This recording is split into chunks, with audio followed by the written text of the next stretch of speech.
Doctor Ricardo Rodríguez Silvero. Ricardo, buen día, ¿cómo estás? Buen día, Guillermo, a la audiencia también. Gracias por atendernos. Bueno, quería preguntarte puntualmente y hacer referencia a algo que venimos hablando en realidad contigo desde hace mucho, pero ahora lo vuelve a poner en agenda y al más alto nivel el presidente de Bolivia, Evo Morales.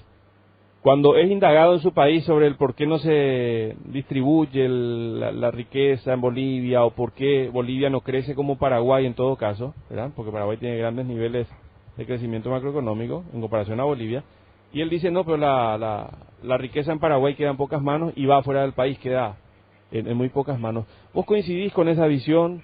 ¿Vos crees que es acertada o hay que hacer algún matiz sobre el punto, Ricardo? Y yo prefiero dar mi opinión nada más porque me parece que el presidente de Bolivia no tendría por qué estar emitiendo opiniones sobre lo que pasa en Paraguay. No le gustaría a él tampoco que el presidente de Paraguay dé opiniones sobre lo que pasa en Bolivia.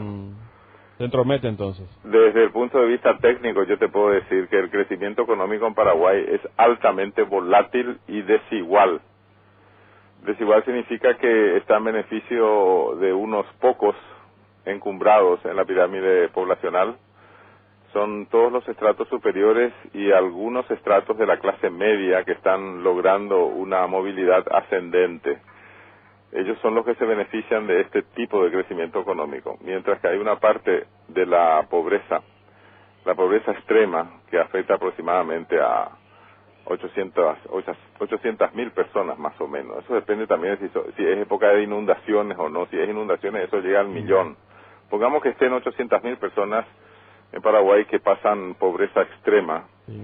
Esa gente en pobreza extrema o en pobreza grave, que no llega a ser extremo pero sigue siendo preocupante, esa gente no se beneficia del crecimiento económico de nuestro país. Eso está clarísimo. No es necesario escuchar lo que dice el presidente de Bolivia al respecto, ¿verdad? Así es, pero lo mete en la agenda, entonces por eso por lo menos el tema se toca y por eso estamos hablando. Claro, y quiero decirte que además de ser altamente desigual ese crecimiento, o sea, no beneficia a la mayoría poblacional, ese crecimiento es también volátil, es decir, las instituciones no son lo suficientemente fuertes en términos de recursos humanos, y cuando son fuertes en términos presupuestarios, que a veces ocurre eso también, no tienen capacidad de ejecución, al punto de que, por ejemplo, de los numerosos créditos disponibles, ya sea a través de bonos soberanos como de créditos blandos del Banco Interamericano de Desarrollo, apenas logran ejecutarse. En el Ministerio de Obras Públicas, que es el que tiene mayor presupuesto del país, se ejecuta solamente el 30% de las disponibilidades. O sea, no es que tenga que ponerse a buscar dinero, sino que los tiene disponibles, no los puede ejecutar, ¿verdad? Bueno, y eso explica el por qué nuestro crecimiento, además de desigual, es volátil. Un año saltamos al 14%, el otro año caemos a menos 4%. Ahora parece que vamos a estar por encima del 4%. Exacto. Es decir, ya sabemos nosotros en Paraguay que este modelo de desarrollo debe ser mejorado en beneficio también de las clases populares. A mí me parece muy bien que las clases encumbradas estén beneficiándose del progreso. No es envidia eso, me parece muy bien eso, pero lo que hay que ver, y es lo que nos está haciendo, es que también las clases pobres saquen provecho de ese crecimiento económico. Claro, y ahí permíteme hacer un matiz, porque las veces que nosotros hablamos de que se distribuya la riqueza, no es que queremos que lo que una persona gana con su esfuerzo termine regalándoselo a un montón de gente, sino de medidas económicas que busquen generar la mayor cantidad de oportunidades y sobre todo una igualdad de oportunidades para toda la población, Ricardo. Efectivamente, y que se vayan creándose puestos de trabajo no solamente para la gente con capacidad profesional, porque ellos están todos hiperocupados, sino también para mano de obra no calificada, es decir, para esa gente que literalmente sabe hacer muy poco o no sabe hacer nada, pero no porque sean idiotas, sí, sino porque simplemente el Estado y la sociedad no les ha dado oportunidades de educarse debidamente, ¿verdad? Y recuerdo de lo que hablamos, que una de tus propuestas, una de tus ideas era intensificar la inversión en obras públicas. Por ejemplo, ponías el caso de los empedrados, ¿verdad? Que no requieren de una mano de obra calificada, pero que permiten precisamente darle una fuente de sustento, una fuente de ingreso a la gente que menos posibilidades tiene o que menos formación y capacitación tiene en la sociedad.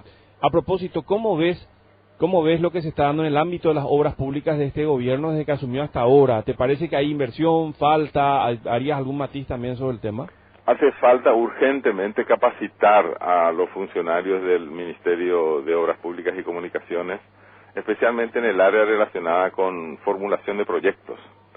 Y aparte de eso, necesitamos gente más adiestrada también en la ejecución de esos proyectos. Porque no se trata solamente de que las empresas de construcción sean privadas, que está muy bien que lo sean. Se trata de controlarlas mejor también, ¿verdad? Bueno, y lo que está ocurriendo es que el Ministerio de Obras Públicas y Comunicaciones literalmente en estos tiempos está inundado de recursos, pero resulta que no los puede ejecutar porque le falta capacitación a su mano de obra allí en el Ministerio, o sea, es un problema de funcionarios públicos, al punto que no tenemos ni siquiera gente suficiente para que formule y controle proyectos, ¿verdad? Y además de eso está el problema, ese sería B, que el sector privado también tiene sus cuellos de botella en la hora de la ejecución de las obras ya financiadas por el Ministerio de Obras Públicas. En estas condiciones, entonces nos pasamos hablando mucho de tal cosa y tal otra. Las carpetas están llenas de proyectos, pero en la práctica se los ejecuta muy poco. Efectivamente. ¿Y en qué otras áreas te parece que se debe dar un impulso, un énfasis para lograr que esas 800.000 personas que viven en la extrema pobreza tengan alguna oportunidad de sobrevivir más dignamente?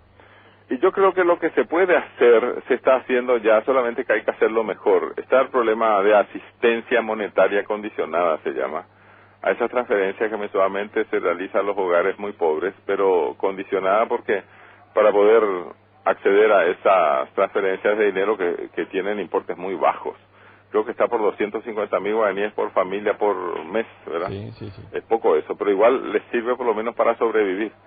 Y hay que poner condiciones a eso para que lo que es una red de asistencia social no se convierta en una hamaca de asistencia social. Es decir, ellos tienen que moverse para eso.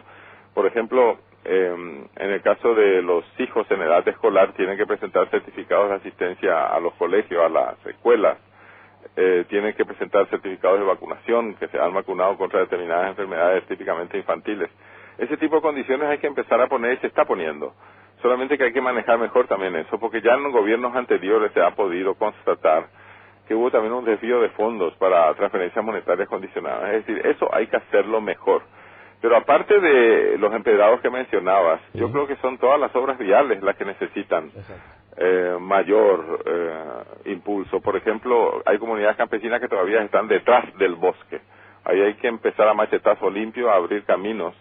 Eso es lo que se llama picadas, para acercarlos al próximo camino de tierra. Y en los caminos de tierra construir cunetas o zanjas para que cuando viene la tormenta o la lluvia intensa, esos caminos sean también medianamente transitables. Pero lo mejor es desde luego que esos caminos de arena con zanjas puedan ser transformados en empedrados con cunetas, ¿verdad? Y más adelante también cementarlos o asfaltarlos, esos caminos empedrados.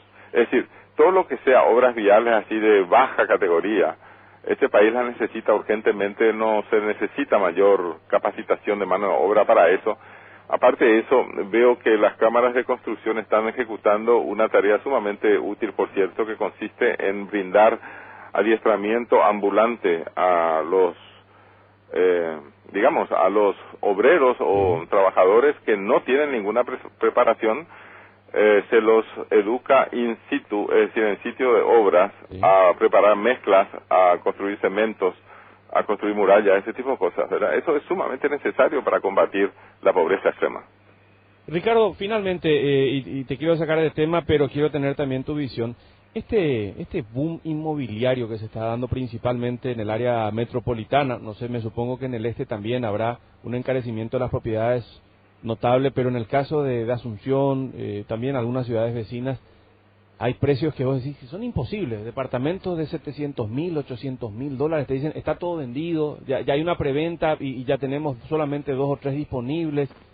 Y decís, ¿pero en dónde está todo este dinero? ¿Este dinero es real? ¿Es producto del lavado de dinero? ¿Acá hay una operación simulada? ¿El crecimiento se ve aquí? ¿Cuál es tu análisis acerca de este boom inmobiliario que se está dando principalmente en propiedades y en construcciones de muy alto precio, Ricardo? Y hay que tener mucho cuidado con eso porque puede ser que estemos a las puertas de una gigantesca burbuja inmobiliaria. Lo que significa que si no existe correlación entre las obras ejecutadas y los precios de los inmuebles sin construcción en comparación con los precios de los inmuebles que ya tienen una construcción, ya sea como torres altas o como hoteles o como residencias lujosas. Esa correlación de precios tiene que existir entre inversiones realizadas y precios a nivel de consumidor, porque hay que fijarse que gran parte de esas construcciones están en manos de intermediarios, que son los que compran esos edificios o esas torres altas o esos apartamentos con el ánimo de volver a venderlos, ¿verdad? Es decir, están haciendo especulación inmobiliaria.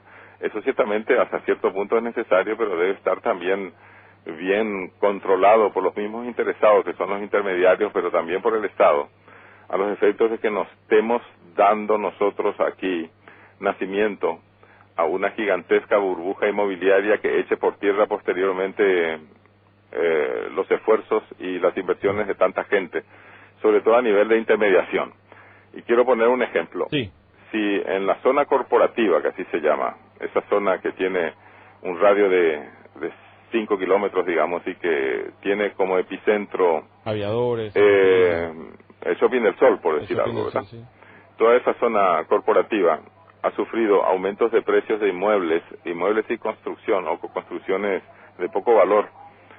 En los últimos años se ha triplicado eso en valor de inmueble, pero en valor de propiedad inmobiliaria, tal vez habría que decir, o de simplemente... ¿De transacción o de oferta?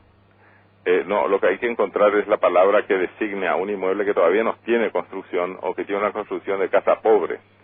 Ese valor de inmueble, si se han triplicado con una construcción nueva en los últimos 3 años, por ejemplo, pero la inversión realizada solamente se ha duplicado, ese desfase entre lo triplicado y lo duplicado puede ser un alarmante inicio de una burbuja inmobiliaria en ciernes. Y que puede reventar contra quienes hoy se están tomando deudas a muy largo plazo, Ricardo. Que puede perjudicar a los inversores del sector de la construcción y a los intermediadores que están comprando por adelantado departamentos o edificios que no están terminados todavía. Es más, que están empezando a realizarse, algunos incluso compran ya apartamentos que todavía están en los planos de construcción, nada más que no han empezado ni siquiera las obras todavía. Esa gente que no realiza estudios de mercado y se ha lanzado a inversiones multimillonarias en dólares, puede ver en peligro sus inversiones si es que no se empiezan a realizar estudios reales del comportamiento de precios, tanto a nivel de inmuebles no construidos por un lado versus precios de inmuebles con construcción por otro lado. El valor de expectativa, podríamos decir, es que es el que creció desmedidamente, el valor de expectativa de inversión. Los precios a nivel de usuario se han triplicado, pero las inversiones realizadas se han solamente duplicado en un lapso X. Hay ahí un desfase sumamente peligroso. Ricardo, como siempre, un gusto, un abrazo. Ha sido un gusto. Gracias, Ricardo Rodríguez Silvero. Interesante esto último también, para este boom inmobiliario, porque uno ve las ofertas que existen y a veces pregunta, pero alguien compra, no, está todo vendido. $600,000, $700,000. Después hay otra clase también, una clase media o media alta, que está allí en el intermedio, que te compra casas por $250,000 y se venden, y ahora con estos créditos de la AFD también está entrando un sector de la clase media o media baja a endeudarse a largo plazo, y naturalmente al haber un mayor nivel de dinero disponible, una mayor demanda, aumenta también el precio de las propiedades. Muchos que pedían una cantidad ven que esto está subiendo, aparte se encareció el dólar, y quienes estaban guaranizando sus precios pasaron al dólar. En fin, Ricardo Rodríguez Silvero habla de la posibilidad de que estemos a las puertas de una gigantesca burbuja inmobiliaria que puede explotar.